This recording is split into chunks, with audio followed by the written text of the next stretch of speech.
Tonight's going to be a fun night. I'm going to be doing a complete PC build with all brand new components, monitor and all.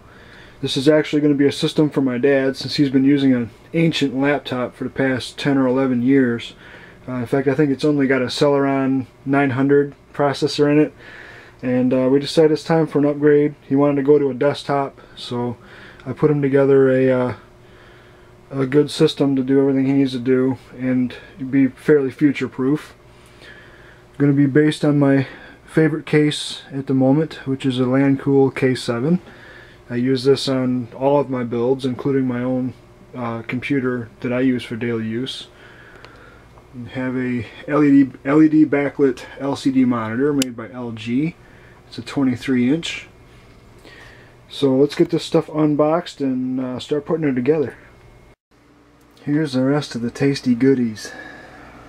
Got the monitor unboxed. Really neat screen it puts up when there's no signal there. And you can't tell from the camera because of all the reflections, but the black level on this monitor already looks pretty good. I'm looking forward to seeing how the picture is. This is my first time using a LED backlit monitor, and I tell you what, the lightweight sure is wonderful on those. It's less than 10 pounds. I'd say 7 or 8 pounds maybe. But we have 4 gigs of G.Skill Eco Series memory, DDR3 1333, Blu-ray disc that came with the Blu-ray burner, Windows 7 Home Premium 64-bit, or not Home Premium, this is Windows 7 Pro 64-bit OEM version, plain old Microsoft optical mouse, Core i5-760 processor, brand new Gigabyte motherboard, can't wait to take a look at that, and an NVIDIA GeForce GTS 450. This is a pretty beefy card here too. Nothing over the top, but it's better than anything I've ever used. And last but not least, a pair of 750 gigabyte Western Digital Caviar black hard drives, 32 megs of cache. Normally I would have gone for the RAID edition, but I don't think I'm going to be using RAID in this system. I'm just going to have one drive as the backup drive and one drive as the system drive. And that's more space than my dad will ever be able to fill. He still hasn't filled the 20 gig hard drive on his laptop yet. So, and rather plain but pretty cool looking Logitech K120 keyboard. So here's the beautiful K7B case out of its box. I'll get some more videos of that shortly. I'm going to start opening these up. One thing I remembered how much I hated about Intel is these really crappy plastic pushpin mounts for the heatsink. I mean, this thing's under a lot of tension, and you know, I mean, come on. With the AMD, they give you the plastic cradle on the motherboard, and it's very sturdy. I don't know why they did this. The older Intel, like LJ775, had a metal backplate, and the heatsink had, you know, screws, and it would screw in and was spring loaded. It was a really great mounting system. And then for some reason the later ones went to these dumb plastic push pins, and I was disappointed to find that the brand new Core i5 uses these crappy push pins. I was hoping it would be a nice metal backing plate type mounting system, but guess not. So here's the processor. It's got lots of little pins on the back of it. Not that I'm going to be able to focus on something that tiny, but I'm going to go ahead and mount the processor and RAM and the heatsink. And I forgot to mention, the power supply that I'm going to be using is one of those 550 watt AcBel power supplies that I talked about a few videos back.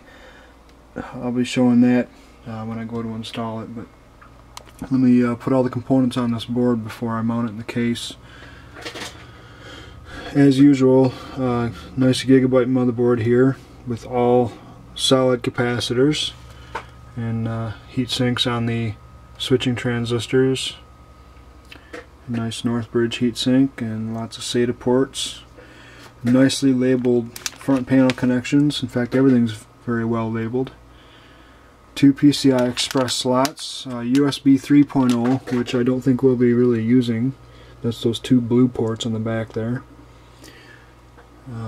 The power supply I'm going to be using is just right for this board because it's got the 8-pin, what they call the EPS 12-volt connector, and the 24-pin ATX. So let's get these things mounted on here.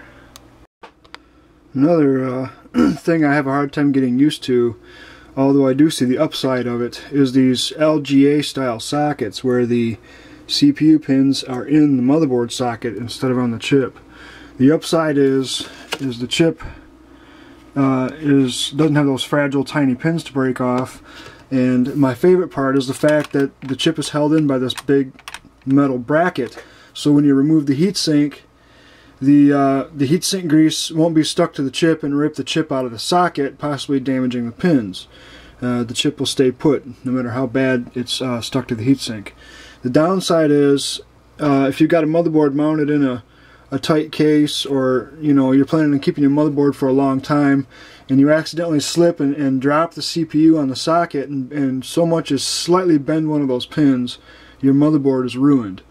And really the motherboard's usually cheaper than the processor these days, but it's a pretty big inconvenience, because who wants to remove the whole motherboard out of their case and take all their peripherals and RAM and everything else out because they slipped with their processor. Even though this motherboard was, I think, about $130 maybe or so, and the CPU is $200. I don't remember the exact prices, but I can understand why they did that. Like I said, I like the fact that the CPU is mounted much more firmly, but these very extremely fragile pins make me nervous too. So yeah, that's LGA 1156. I think there's a bigger one, LGA 1366 is it, for the Core i7. I can't remember the exact number, but yeah, there's a ton of pins on these newer processors. So, okay, everything's all in place. The fan wire are tied up nice and neat. Also got the motherboard mounting plate out of the case and installed the standoffs. I didn't notice until just a minute ago that this motherboard is actually wider than the AMD Gigabyte motherboards I've used, so it actually will reach over to these next set of standoffs. For most motherboards, you just use the holes marked A on the case, and they'll be in the right spot for the standard ATX form factor. The shorter Gigabyte boards were actually kind of an odd size. They weren't, they didn't line up with these holes here. They were somewhere in between. And what I do for those boards is I use these type of standoffs. They're just a plastic foot that snaps into the motherboard, and prevents the board from being bent when you plug something in or something like that. But if you don't have anything like this, a lot of times if you're if you got PC parts laying around like I do, you do have the other style standoff that has the little latch on the back, and you can just shave that off so that it's only got the wider part, and it'll be the same thing. But really, you don't even need to add the extra standoffs because the board's pretty stiff, but I like to do it because I'm picky like that. So let me see if I can get this board mounted on here now. That's one of the other nice things about this case, actually, is the motherboard tray. I grew up working with the really old computer cases that were nowhere near as user-friendly. This one, you just mount the board on the tray, set it in place, and they give you these big notches for the slot covers to fit into, and quite a deep notch so that the tray can be farther forward when you install it, so you can have your I/O plate installed in the back of the case and everything, and you just push towards the back of the case to lock it in and put these 2 thumb screws in, and you're all set. Makes it a lot easier to work with. You guys probably have seen that for many years, but still kind of new to me because I'm old school. I just noticed a minor difference between this case and the ones I used a year or two ago of the same model. Is the fan connectors are slightly different. The ones in my case are, you know, still have both connectors, but they're hardwired together, so instead of having either the small connector or the large, both were always active. And what I would do is use the large ones to plug two fans together, and then plug the single small connector into the motherboard header. If your motherboard only had one front panel fan connector, you could connect both fans together with these, and then, you know, plug one of the fans' small connectors into the motherboard, and both fans would run. Since they're not very high power fans, they wouldn't overload the motherboard when you run them both on one connector. But with this, the new style here, you have to choose one or the other. So if the motherboard doesn't have enough fan ports, which it should because it has a lot of fan ports, but if it didn't, you'd have to use the 4-pin and run another wire down from your power supply, which would clutter up your case more. So yeah, anyway, that was a lot of rambling on for one little minor difference that I just wanted to point out. Another thing that might confuse some people, in fact it confused me at first, but the front panel audio connector's got two plugs, HD audio and AC97. Obviously on the newer motherboards you'll use the HD audio. I think the only difference is support for a stereo microphone and some other options like connector reassignment and things like that. So I usually just tie this with a zip tie up to the rest of the cable to keep it out of the way, and plug in the HD audio. Looks like there's no FireWire port on this motherboard, which that's a first for me, so I just left it tied up in there out of the way.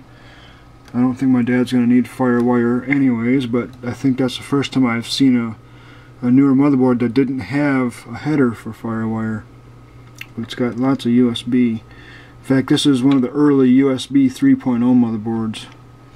Like I was saying earlier, it's got the two ports in the back. The blue colored ones are USB 3.0. It's going together slowly but surely. I got to tie up a lot of wires here, and I'm not sure if I've got the RAM in the right sockets. I think I do for dual channel. At least that's how the AMD boards work, but I'll check that for sure when I power it up. Some people tell me I get a bit excessive with zip ties when I'm putting things together, but I like my cabling to be nice and neat and well organized.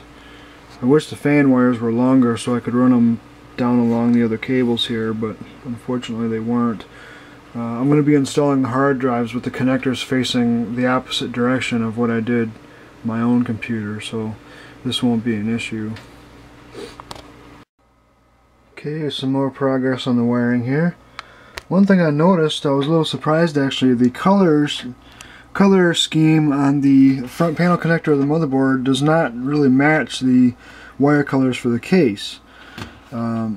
So that was a little, I could have thought for sure that was a standardized code, but I guess it's not quite there yet.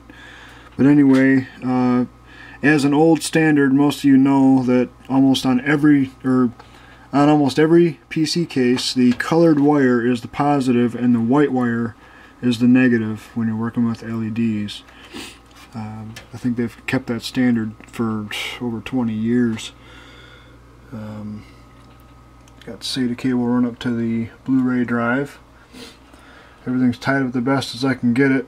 I hate these crappy looking green zip ties, but it's all I got left. These adjustable cable ties here came with the case, and you can stick them wherever they're convenient. And this metal thing in there, that's the wrench for tightening the motherboard standoffs when you install them. And then you got these black rubber grommets, that's for installing the hard drives, which I'm going to do next. But it's coming along great. I can't wait to try it out.